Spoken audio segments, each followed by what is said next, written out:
नमस्कार प्रिय विद्यार्थियों, कैसे हैं आप सब लोग। एक बार फिर से मेरे YouTube चैनल मंजू ज्ञान द्वारा पर आपका हार्दिक अभिनंदन है। हिंदी पेडागोजी की क्लासें हमारी चल रही थी। एक नई सीरीज का हमने आगाज किया था स्पेशल हरियाणा पात्रता परीक्षा के लिए। आज क्लास नंबर हमारी 4 है। पिछली क्लासें अगर आपने नहीं देखी हैं तो प्लीज़ चैनल के प्लेलिस्ट में जाके देख लेना। और आपकी परीक्षा की दृष्टि से महत्वपूर्ण क्लासें हैं। आज का हमारा अध्ययन रहेगा भाषा अधिगम में व्याकरण की क्या भूमिका है, व्याकरण के कितने प्रकार हैं, किस प्रकार व्याकरण एक भाषा को सीखने में हमारी मदद करता है। ये सब मैं आपको इजी वे में पढ़ाने का प्रयास करूंगी, लेकिन उससे पहले मेरी आपसे एक छोटी सी रिक्वेस्ट है। प्लीज़ आप मेरी वीडियो को पूरा देखना, पसंद आए तो लाइक एंड शेयर कर देना। पहली बार मेरे चैनल पर विजिट कर रहे हो तो चैनल को सब्सक्राइब कर लेना, बेल आइकन को भी प्रेस कर देना ताकि आने वाली ऑल नोटिफिकेशन है वो आप तक पहुंच जाए। तो आज देखो आप, हमने नंबर क्लास 1 में पढ़ा भाषा अधिगम और अर्जन क्या है। 2 नंबर क्लास में हमने जाना भाषा शिक्षण के सिद्धांत व सूत्र क्या है आज। और 3 नंबर क्लास में हमने जाना भाषा के कार्य वो उसके विकास में बोलने और सुनने की क्या क्या भूमिका है। अच्छे से मैंने आपको पढ़ाया है। अगर आपने देखा है तो बहुत अच्छी बात है, अगर नहीं देखा है तो प्लीज़ चैनल के प्लेलिस्ट में जाकर क्लासों का अध्ययन कर लेना। आज का हमारा अध्याय है भाषा अधिगम में व्याकरण की भूमिका। यानी भाषा सीखने में व्याकरण हमारी कैसे मदद करता है, किस प्रकार शुद्धता का ज्ञान होता है, वो सब हम अच्छे से जानेंगे। प्लीज़ आप वीडियो को पूरा देखना, ज़्यादा से ज़्यादा शेयर करना ताकि और बच्चों का भी फायदा हो जाए। तो भाषा अधिगम में व्याकरण की क्या भूमिका है ये आज हम जानेंगे।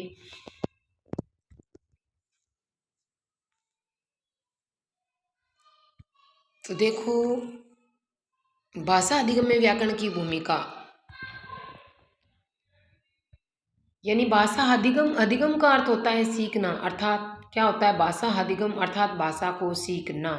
जब आप हिंदी का अधिगम कर रहे हो तो इसका मतलब है आप हिंदी भाषा को सीख रहे हो। इसी प्रकार इंग्लिश का या विज्ञान का, गणित का, किसी भी चीज़ का अगर आप अधिगम कर रहे हो तो उसको क्या कर रहे हो, आप सीख रहे हो। ठीक है।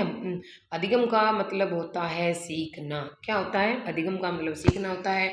हमें पता है भाषा संप्रेषण का माध्यम है, संप्रेषण का माध्यम है। किसका माध्यम है भाषा? संप्रेषण का माध्यम। अब आप कहोगे भी संप्रेषण क्या चीज़ है? संप्रेषण का मतलब होता है कम्युनिकेशन, यानी अपने विचारों का एक दूसरों के साथ आदान प्रदान करना। और इसका माध्यम या साधन किसको माना जाता है? भाषा को माना जाता है। आपको ध्यान रखना है। लेकिन आपको एक बात ध्यान रखनी है, संप्रेषण को शुद्ध और प्रभावशाली एवं आकर्षक बनाने के लिए, शुद्ध संप्रेषण को यानी अपने जो विचार हैं उसका आदान प्रदान जो हम करते हैं उसको शुद्ध और प्रभावशाली या आकर्षक, आकर्षण बनाने के लिए हम किसका प्रयोग करते हैं? भाषा की उचित नियमों की आवश्यकता होती है। किसकी आवश्यकता होती है? हमें भाषा के उचित नियमों की आवश्यकता होती है। अब ये भाषा के जो नियम है वो हमने उचित नियम कहाँ से प्राप्त होंगे? तो ध्यान दें आप, कहाँ से प्राप्त होंगे? भाषा के जो नियम है वो कहाँ से प्राप्त होते हैं? व्याकरण से प्राप्त होते हैं। कहाँ से प्राप्त होते हैं? उचित नियम हमें कहाँ से मिलते हैं? व्याकरण से मिलते हैं। ठीक है, आपको ध्यान रखना है। व्याकरण में नियम भाषा को शुद्ध बनाए रखने का कार्य करते हैं। व्याकरण के जो नियम होते हैं वो क्या कार्य करते हैं? भाषा को शुद्ध बनाए रखने का कार्य करते हैं। अब आपसे ये पूछ लिया जाए भी भाषा को शुद्ध बनाने का कार्य किसके द्वारा किया जाता है? जो व्याकरण में नियम दिए गए हैं वो भाषा को शुद्ध बनाने में हमारी हेल्प करते हैं। भाषा अधिगम में व्याकरण हमारी मदद करता है, जिसके माध्यम से हम शुद्ध भाषा का ज्ञान कर सकते हैं। तो किस प्रकार व्याकरण अधिगम, यानी आपसे पूछ लिया जाए कि भाषा के नियम कहाँ से प्राप्त होते हैं? हमें व्याकरण से प्राप्त होते हैं और व्याकरण में नियम भाषा को शुद्ध बनाने का कार्य करते हैं। अब आपसे पूछ लिया जाए कि व्याकरण क्या है, व्याकरण किसे कहते हैं? तो भाषा को शुद्ध बनाने के क्रमबद्ध अध्ययन करने में हमारी क्या करता है? मदद करता है। व्याकरण में अगर आपसे पूछ लिया जाए कि व्याकरण की क्या पहचान है, तो व्याकरण क्या है? पुल्लिंग है। व्याकरण की क्या पहचान है? पुल्लिंग है। व्याकरण में आपसे पूछ लिया जाए कि उपसर्ग कितने हैं, तो आपको ध्यान रखना है व्याकरण में 2 प्रकार के उपसर्ग हैं, वी और आ। कितने प्रकार के उपसर्ग हैं? 2 प्रकार के उपसर्ग हैं, 2 उपसर्ग हैं, वी और आ। व्याकरण का अगर हम संधि विच्छेद करेंगे तो कौन सी संधि के द्वारा होगा? तो यण संधि आती है व्याकरण के अंदर। आपको ध्यान रखना है, क्योंकि मैंने जब संधि पढ़ाई थी तो आपको बताया था य र ल व से पहले कोई यादा व्यंजन आता है तो वो किस में जाता है? यण संधि में चला जाता है। तो अगर आपसे पूछ लिया जाए कि व्याकरण के अंदर मूल शब्द क्या है, तो करण है। इसमें मूल शब्द, व्याकरण के अंदर मूल शब्द क्या है? करण मूल शब्द है, जो संस्कृत के किस धातु से बना है? क्री धातु से बना है। ठीक है, संस्कृत की किरी धातु से बना है। यानी व्याकरण की पहचान आपसे पूछ ली जाए तो पुल्लिंग बताना है, व्याकरण में संधि आपसे पूछ ली जाए तो यण बताना है, व्याकरण में उपसर्ग पूछ लिए जाए तो कितने हैं, दो हैं, कौन कौन सी हैं, वी और आ है। ठीक है। मूल शब्द आपसे पूछ लिया जाए तो क्या होता है, करण होता है, जो संस्कृत के किरी धातु से बना होता है। अब नेक्स्ट देखो आप,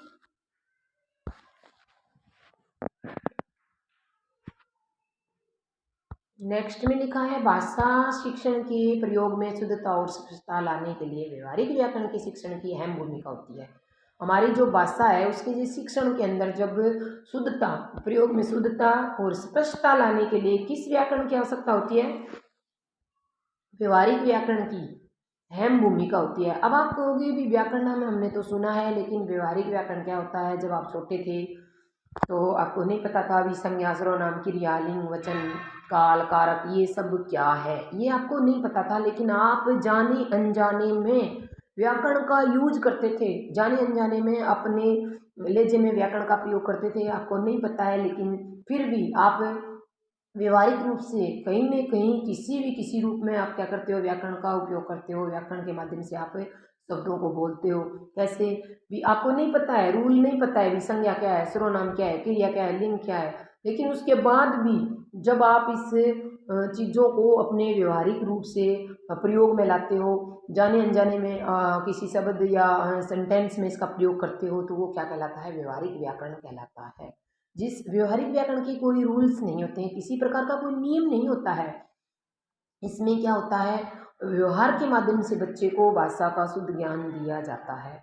जैसे कोई आप मतलब मान लो कोई टीचर है, किसी कविता का अध्ययन करवा रहा है, कोई कविता पढ़ा रहा है बच्चों को, बीच में आ गया जैसे राम है, श्याम है, या फिर सीता खाना खाती है।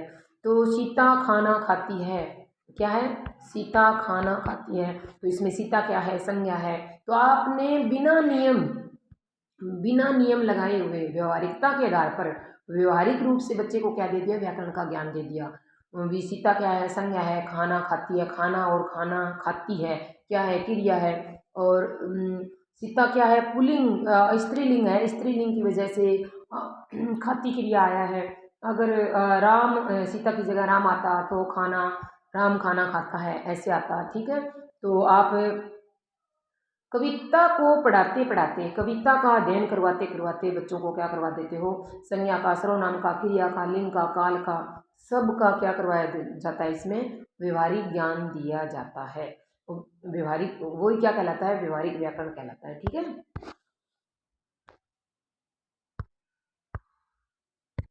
व्याकरण शिक्षण हमें भाषा के शुद्ध रूप को जानने में और समझने में या प्रयोग करने की कला देता है। व्याकरण शिक्षण क्या देता है, भाषा के शुद्ध रूप को जानने में, समझने में या प्रयोग करने की कला देता है। व्याकरण के द्वारा ही हम भाषा को शुद्धता के साथ सीख सकते हैं, भाषा को समझ सकते हैं और भाषा का प्रयोग उचित ढंग से कर सकते हैं। जैसे जैसे मान लो आपने बहुत बार सुना है जल के प्रायवत, जल आपने नाम सुना है, लेकिन नीर भी होता है, तोय भी होता है, हाँ तोय शब्द भी होता है। तो ये सब कहाँ से ज्ञान होता है हमें, जब हम व्याकरण के रूल जानते हैं, यानी शाब्दिक व्याकरण को जब हम पढ़ते हैं तो हमें पता चलता है। शाब्दिक व्याकरण में क्या होते हैं, व्याकरण के नियम सिखाए जाते हैं, रूल्स सिखाए जाते हैं। लेकिन कक्षा 1 से लेकर 5 तक हम व्यवहारिक व्याकरण के माध्यम से बच्चे को व्याकरण का ज्ञान देते हैं। ये आपको ध्यान रखना है। अगर पेपर में आपसे पूछ लिया जाए व्याकरण का नियम, रूल या शाब्दिक व्याकरण कौन सी कक्षा से स्टार्ट किया जाता है, तो कक्षा 6 से, यानी कक्षा 6 के बाद बच्चे को क्या सिखाया जाता है, व्याकरण के रूल सिखाए जाते हैं, नियम सिखाए जाते हैं। और व्याकरण के नियम और रूल्स क्या करते हैं, हमारी भाषा को सीखने में, शुद्धता के साथ समझने में मदद करते हैं। अगर व्याकरण नहीं होता तो हमें पता नहीं होता भी कौन से शब्द का कहाँ यूज करना है, किस प्रकार उचित रूप से कौन सा सेंटेंस कैसे लिखना है। ये सारे के सारे नियम किसके माध्यम से हमें आते हैं, व्याकरण के माध्यम से आते हैं। कौन सी व्याकरण के माध्यम से, शाब्दिक व्याकरण के माध्यम से, व्यवहारिक व्याकरण के माध्यम से नहीं। ये कक्षा 1 से 5 तक हम बच्चे को शाब्दिक व्याकरण का ज्ञान नहीं दे सकते। लेसन करवाते करवाते, कविता कहानी पढ़ाते पढ़ाते बीच में अगर संज्ञा क्रिया लिंग वचन कारक जो भी आता है उसमें हम क्या करते हैं, बच्चे को व्यवहारिक ज्ञान दे देते हैं। और शाब्दिक व्याकरण कब से स्टार्ट होता है, अगर आपसे पूछ लिया जाए व्याकरण के नियम, व्याकरण के रूल कौन सी कक्षा से सिखाए जाते हैं? कक्षा 6 से स्टार्ट करते हैं, ये आपको ध्यान रखना है, कक्षा 6 से, ठीक है। ये बात आपको ध्यान रखनी है, पेपर की दृष्टि से इंपॉर्टेंट है। अब देखो व्याकरण की परिभाषा क्या कह रही है। डॉक्टर स्वीट महोदय के अनुसार, अकॉर्डिंग टू स्वीट महोदय, स्वीट महोदय जी क्या कहते हैं कि व्याकरण को भाषा का शरीर विज्ञान माना है। स्वीट महोदय ने व्याकरण को भाषा का क्या माना है? शरीर विज्ञान माना है। कैसे? जैसे कोई डॉक्टर है, मतलब वो साइंस पढ़ता है, डॉक्टर साइंस के माध्यम से हमारे जो बॉडी के पार्ट्स हैं उसके बारे में हमें नॉलेज देता है। ये पार्ट्स हैं, ये मतलब इसमें जब हम कभी बीमार पड़ जाते हैं या कुछ तकलीफ हो जाती है तो डॉक्टर किसके माध्यम से ज्ञान करते हैं? साइंस के माध्यम से डॉक्टर जानते हैं कि हमारे इस पार्ट में ये खराबी है या ये बीमारी है, ये तकलीफ है। तो इसी प्रकार व्याकरण क्या करता है? भाषा के हर पार्ट को, हर अंश को, हर भाग को समझने में हमारी मदद करता है। ऐसा किसका मानना है? ऐसा स्वीट महोदय का मानना है। भी भाषा का शरीर माना जाता है, शरीर विज्ञान माना जाता है। किसको माना जाता है? व्याकरण को माना जाता है। हमें पता है अभी भाषा क्या है, हम बोलते जाते हैं, लेकिन शुद्ध रूप से कौन से शब्द का कौन से स्थान पर कैसे उचित प्रयोग किया जाएगा एक सार्थकता के साथ, ये हमें कौन सिखाता है? व्याकरण सिखाता है। इसलिए स्वीट महोदय ने क्या कहा है? भाषा का शरीर विज्ञान माना है। किसको? व्याकरण को माना है। ये परिभाषा किसने दी है? आपको याद रखना है, डॉक्टर स्वीट महोदय ने दी है। और व्याकरण को व्यवहारिक विश्लेषण भी मानना है। क्या मानना है?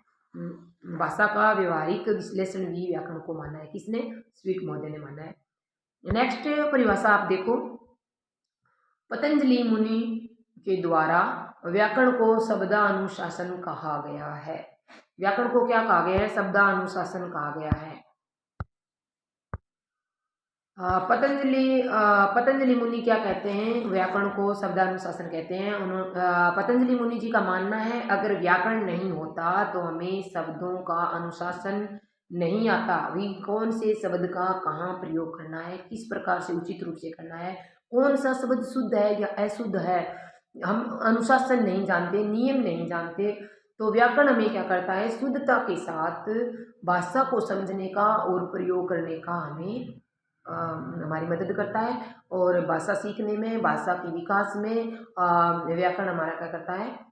व्याकरण अपनी एक अच्छी भूमिका निभाता है, हमारी हेल्प करता है। ठीक है, ये ध्यान रखना है आपको। नेक्स्ट देखो, व्याकरण के उद्देश्य। व्याकरण के क्या क्या उद्देश्य हैं? व्याकरण के द्वारा क्या क्या उद्देश्य प्राप्त किए जा सकते हैं? तो आपको देखना है, एक नंबर पर लिखा है व्याकरण भाषा को क्या करता है? व्याकरण शुद्ध भाषा के प्रयोग के प्रति लगाव या रुचि पैदा करता है। व्याकरण क्या करता है? शुद्ध भाषा सिखाता है और भाषा के प्रति हमारी क्या करता है? लगाव या रुचि पैदा करता है। यह भाषा की गुण व दोषों की फर्क करने में योग्यता बनाता है। व्याकरण हमारी क्या सहायता करता है? व्याकरण के द्वारा हम भाषा में कौन से गुण हैं, कौन से दोष हैं, इसको अच्छे से जान पाएंगे। जैसे कोई वाक्य लिख दिया, अभी राम आम खाती है, तो राम तो पुल्लिंग है और क्रिया कैसी दे दी? स्त्रीलिंग दे दी। तो ये ज्ञान हमें कौन कराएगा? ये ज्ञान हमें व्याकरण करवाता है। अभी कौन सी क्रिया किसके साथ आएगी, पुल्लिंग के साथ कौन सी क्रिया आएगी, लिंग स्त्रीलिंग के साथ कौन सी क्रिया आएगी, राम क्या है, अब राम एक संज्ञा है, वह क्या है, सर्वनाम है। ये सब ज्ञान कौन कराता है? ये सब ज्ञान हमें व्याकरण देता है।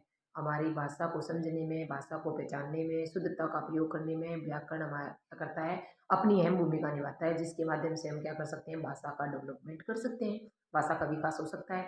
यानी भाषा को, किसी भाषा को जानने के लिए, अच्छे से समझने के लिए उस भाषा का हमें व्याकरण आना बहुत ज़रूरी होता है, ग्रामर आना बहुत ज़रूरी होता है। ये आपको ध्यान रखना है। यानी हमारी क्या मदद करते हैं? गुण दोष में सहायता करते हैं। अगर व्याकरण का नियम पता ही नहीं होगा तो हम कैसे जानेंगे भी ये पुल्लिंग है, कैसे जानेंगे ये स्त्रीलिंग है, कैसे जानेंगे भी क्रिया किसके अनुसार आई है, कैसे जानेंगे भी ये संज्ञा है, सर्वनाम है, या फिर कौन सा सेंटेंस कैसे है, शुद्ध है या अशुद्ध है। ये सब किसके माध्यम से ज्ञान होता है? व्याकरण के माध्यम से ज्ञान होता है। ठीक है। अब ध्वनियों के अनेक उच्चारण प्रयोग के नियम भी हमें कौन सिखाता है? व्याकरण सिखाता है। भी कौन सी ध्वनि का कहाँ प्रयोग करना है, कौन सा उच्चारण कहाँ से होगा। जैसे हम ख ख ग घ, मैंने आपको स्पर्श व्यंजन जब पढ़ाए थे बताया था, कै लाइन है वो कहाँ से बोली जाएगी, च वाली कहाँ से प्रयोग होगी, ये सब नियम ध्वनि के जो नियम होते हैं वो हमें सिखाता है, व्याकरण सिखाता है। ठीक है, आगे देखो वर्ण विचार है, शब्द विचार है। वर्ण विचार, शब्द विचार, वाक्य विचार में आने वाले प्रत्येक बिंदु को हमें व्याकरण सिखाता है। व्याकरण ही हमें विराम चिन्हों का प्रयोग करना सिखाता है। व्याकरण ही हमें मुहावरे, लोकोक्ति सबका ज्ञान देता है। व्याकरण के माध्यम से ही हम भाषा को क्या कर सकते हैं, अच्छे से समझ सकते हैं, शुद्ध रूप से सीख सकते हैं, शुद्ध रूप से लिख सकते हैं, और शुद्ध रूप से बोल सकते हैं, या उचित शब्द का प्रयोग कर सकते हैं। ये सब कौन अपनी भूमिका निभाता है इसमें, व्याकरण। ठीक है, तो रचनात्मक लेखन जब हम करते हैं, रचना कर कर कोई चीज लिखकर, जैसे कोई कविता लिख दी, कोई कहानी लिख दी, या फिर कोई ऐसा लेख लिख दिया जिसके माध्यम से लिख कर अपने विचारों का जो हम अभिव्यक्ति करते हैं, उसका आधार स्तंभ किसे माना जाता है। रचनात्मक लेखन में अभिव्यक्ति का आधार स्तंभ माना जाता है व्याकरण को। अब ये जो 5-4 जो मैंने व्याकरण के जो नियम बताए, उद्देश्य बताए, ये ध्यान रखना है। अभी नीचे 4 ऑप्शन देकर ऐसे पूछा जा सकता है कि इनमें से ऐसा कौन सा नियम या उद्देश्य है जो व्याकरण के द्वारा नहीं होता है, कौन सा होता है, ये सब आपको ध्यान रखना है। अभी रचना लेखन क्रिया की जो अभिव्यक्ति करते हैं उसमें व्याकरण हमारी अहम भूमिका निभाता है। वर्ण विचार, शब्द विचार, वाक्य विचार में आने वाले प्रत्येक बिंदु को हमें सिखाता है। विराम चिन्हों का प्रयोग करना सिखाता है, मुहावरे, लोकोक्ति का प्रयोग करना सिखाता है, ध्वनियों का उच्चारण करना हमें सिखाता है। ठीक है, और भाषा के गुण दोष को परखने में हमें मदद करता है। तो व्याकरण के ये उद्देश्य थे। अब देखेंगे हमें प्राथमिक स्तर पर व्याकरण है वो कैसा होना चाहिए। प्राथमिक स्तर पर व्याकरण की क्या भूमिका है बच्चों को। तो व्याकरण की दृष्टि में भाषा शुद्ध रखने की योग्यता प्राथमिक स्कूलों में व्यवहारिक व्याकरण का ही ज्ञान करवाया जाए। व्याकरणिक व्याकरणिक परिभाषाओं का परिचय नहीं दिया जाना चाहिए। कक्षा 1 से 5 तक क्या होता है, कक्षा 1 से 5 तक होता है, क्या होता है, कक्षा 1 से 5 तक बच्चे को क्या करना चाहिए, व्यवहारिक ज्ञान के माध्यम से ही व्याकरण का ज्ञान देना चाहिए। अगर कोई भाषा अध्यापक है, मान लो कक्षा के अंदर किसी जैसे कि ईद का कहानी है, या फिर कोई और कविता है, कोई भी कविता का अगर मतलब पढ़ा रहा है, समझा रहा है बच्चों को, बीच में अगर संज्ञा आ गई, क्रिया आ गई, लिंग आ गई, वचन आ गए, कारक आ गए, सर्वनाम आ गए, तो बच्चे को व्यवहारिक रूप से क्या करता है, व्याकरण को सिखाना होता है। व्याकरण के नियम नहीं बताने होते हैं, क्या करना होता है, व्यवहारिक व्याकरण बताना होता है, और उसके माध्यम से ही भाषा को क्या करना होता है, शुद्ध करना होता है। प्राथमिक स्तर पर आपको ध्यान रखना है, पूछ लिया जाए कहाँ से कहाँ तक कोई व्याकरण की कोई पुस्तक नहीं बनी है। कक्षा 1 से 5 तक स्पेशल कोई बुक नहीं होती है।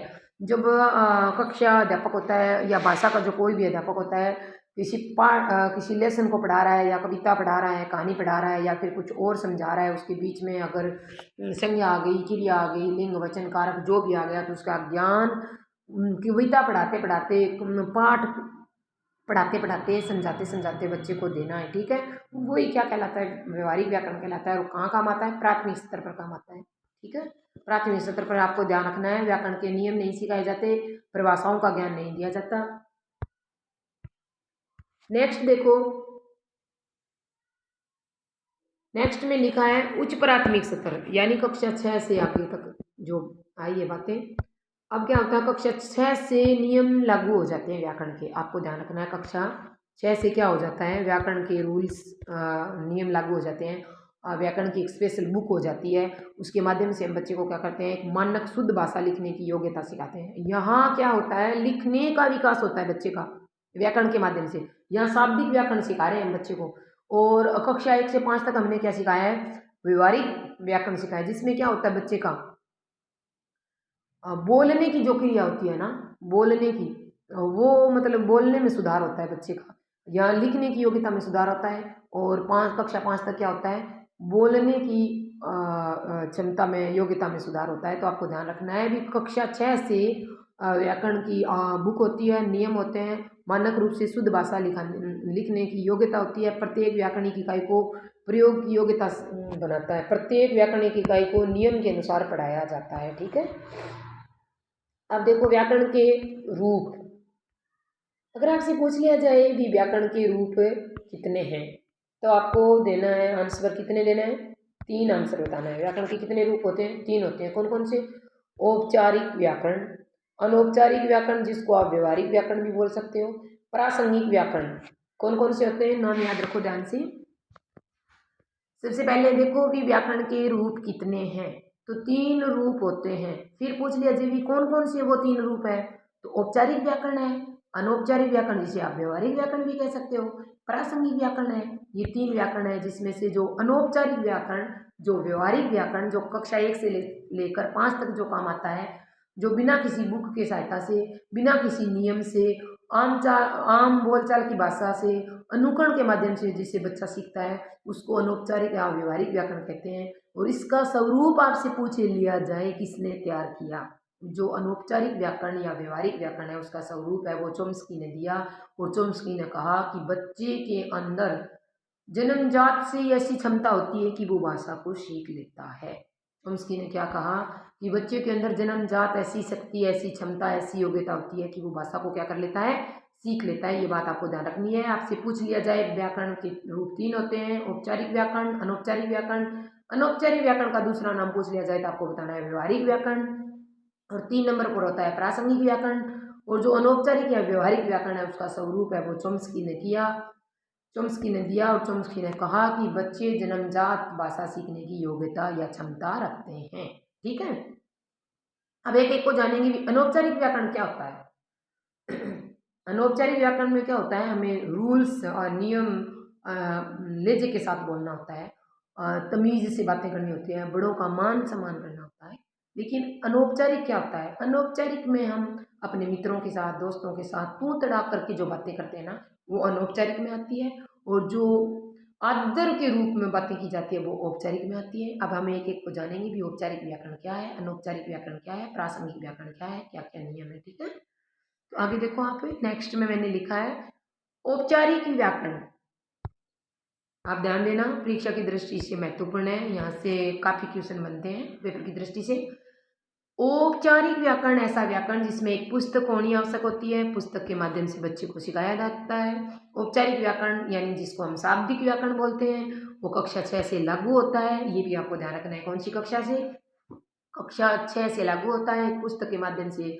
इसमें नियम होते हैं, उपनियमों, नियमों, उनके भेदों, उपभेदों को क्या किया जाता है? उपभेदों का ज्ञान दिया जाता है। औपचारिक व्याकरण का शिक्षण तभी प्रारंभ होता है, कब प्रारंभ होता है ये आपको ध्यान देना है। औपचारिक व्याकरण का शिक्षण कब प्रारंभ होता है? तभी प्रारंभ होता है, करना चाहिए जब बच्चे का मातृभाषा का जो विकास है, बच्चे है ना, मातृभाषा पर काफी अधिकार हो जाए, बच्चे को अपनी मातृभाषा भाषा है वो अच्छे से आने लग जाए, उसके बाद औपचारिक व्याकरण शिक्षण शुरू करना चाहिए। यानी बच्चे का मानसिक और बौद्धिक विकास इतना हो जाए कि वो व्याकरण के अमूर्त नियमों को आसानी से समझ सके। हमें व्याकरण, शाब्दिक व्याकरण कब से लगाना चाहिए?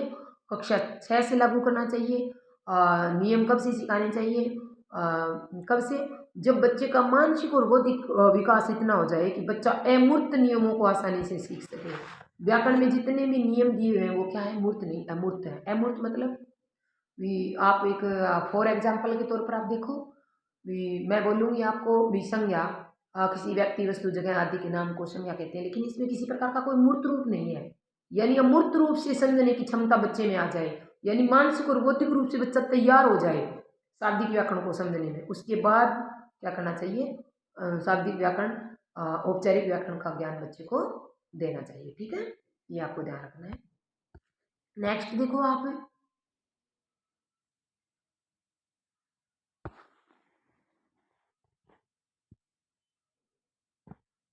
मैंने लिखा है अनौपचारिक व्याकरण या व्यवहारिक व्याकरण। इसमें क्या होता है? किसी प्रकार के कोई रूल्स नहीं होते हैं, किसी प्रकार की कोई स्पेशल बुक नहीं होती है, कक्षा 1 से 5 के लिए उपयोगी होता है। और बच्चे क्या करते हैं? बड़ों का अनुकरण करके सीख जाते हैं। जैसे मम्मी पापा, दादा दादी, भाई बहन या आस पड़ोस के लोग, या फिर विद्यालय में मैडम या सर के द्वारा जो कुछ बोला जाता है बच्चा अपने व्यवहार में उतार लेता है और व्यवहारिक रूप से व्याकरण का क्या करता है? प्रयोग करता है। लेकिन बच्चे को रूल्स नहीं पता होता है कि वो व्याकरण पढ़ रहा है या व्याकरण जान रहा है। वो कैसे जान लेता है? अनुकरण के माध्यम से। यानी इसमें क्या होता है, बच्चे अनुकरण करते हैं बड़ों का और व्याकरण सीख जाते हैं। कोई पुस्तक नहीं होती है, व्यवहारिक रूप से व्याकरण सिखाया जाता है। जैसे कविता और कहानी पढ़ा रहे हैं तो कविता और कहानी पढ़ाते पढ़ाते हम क्या कर देते हैं, बच्चे को संज्ञा सर्वनाम क्रिया लिंग वचन कारक जितने भी नियम होते हैं व्याकरण के वो बता देते हैं। लेकिन क्या होता है, इसमें व्याकरण के नियमों की कोई आवश्यकता नहीं होती है। बिना नियम हम बच्चे को यहाँ क्या करते हैं, वह व्याकरण सिखा देते हैं। ठीक है, तो नीचे मैंने एक परिभाषा ली है, आप देखो।